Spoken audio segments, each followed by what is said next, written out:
Guys, amazing morning. Meron akong i-share sa inyo guys na kakilala ko na umiinom din siya ng barley guys. So tatanungin natin siya kung bakit nagustuhan niya yung barley. Okay? So ayan siya, si Mentor Karen. Tatawa siya oh. Nahiyain siya guys. Kaya ayan, mahiyain siya. Hindi pa kumapal yung bulsa niya kasi hindi pa kumapal yung mukha niya. Pero pag kumapal na yung bulsa mo, kakapal na din yung mukha mo. Okay? So, ganun tao. O, bakit? Anong kwento mo naman? Bakit nagustuhan mo yung barley natin? Sinasabi siya, nahiya na siya. Sabi niya kanina, ngayon, may bahay camera, nahiya na siya. So, sinabi siya, magiging tameme ako. Tameme ka dyan, ako na ang manliligaw. And then, dati kasi, gumagamit siya ng barley, pero hindi ko sineryoso. Hindi niya siniseryoso kasi hindi pa siya 100% may tiwala sa barley natin.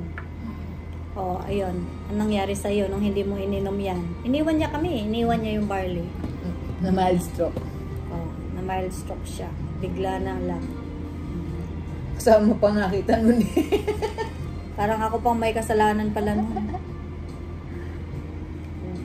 Tapos nasa hospital niya, ang kulit, wala siyang magawa, tawag ng tawag.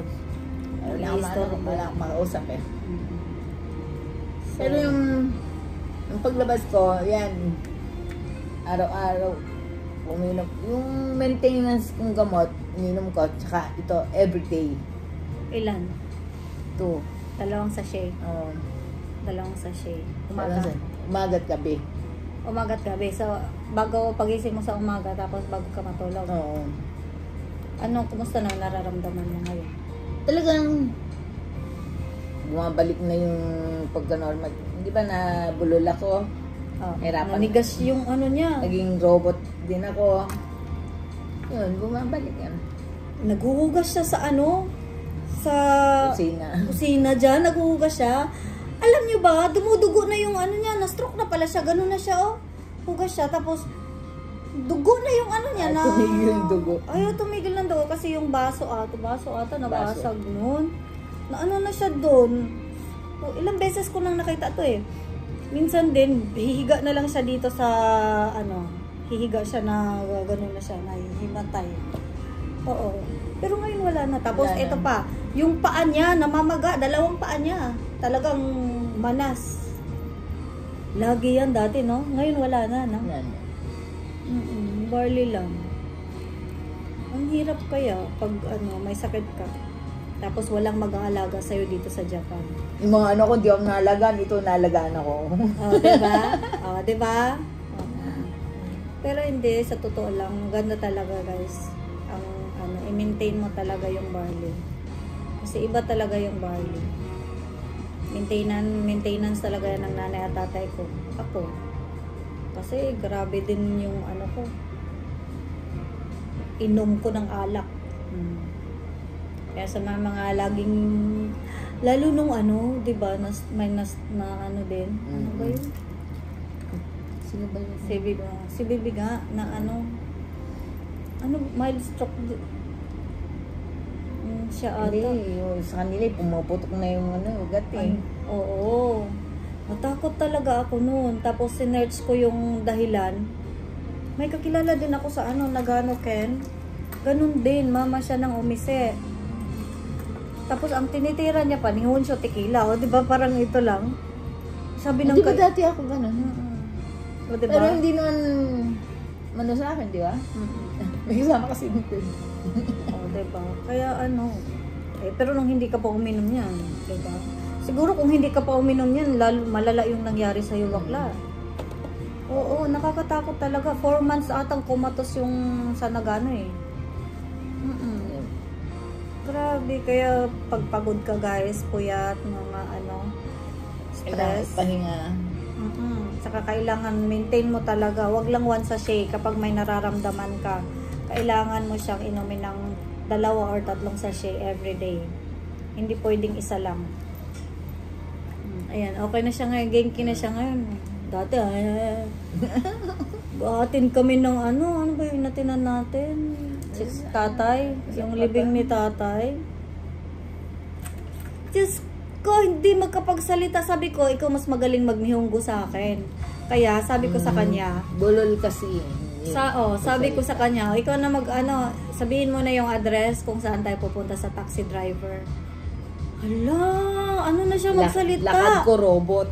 Ganun na siya. Tapos, naglalakad sa hina. Uy, bilisan mo maglakad, uy. Niloloko ko pa nga siya. Yun na pala yun, no? Yun na yun. Yun na pala yun. Grabe. Pero at least, kahit pa paano umiinom ka pa ng barley, hindi ano. Kasi Talagang. kung wala kang barley, naku, Santa Maria na dahil.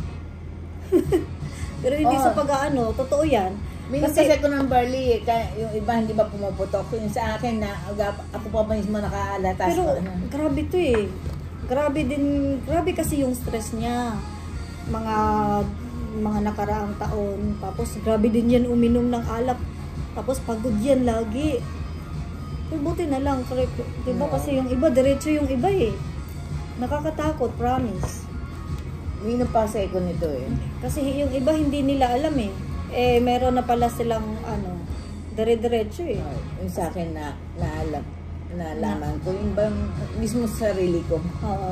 Napansin ko, okasyon na.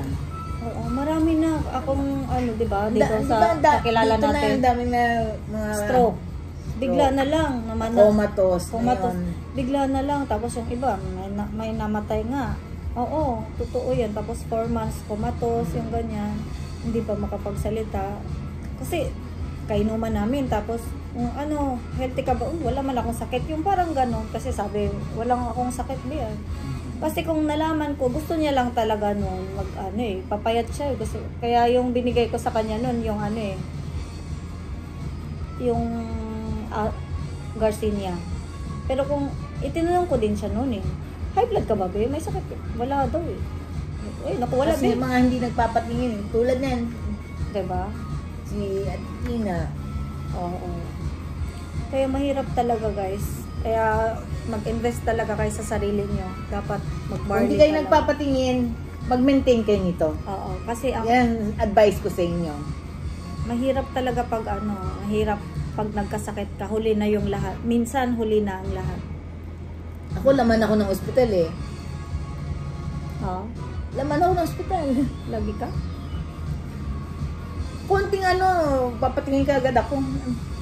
Mas okay yung gano'n. Para alam mo, at least, diba? Tsaka, maintain ako dito.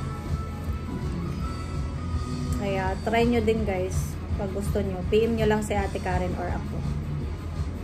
Okay, guys. See you in our next video. Bye-bye!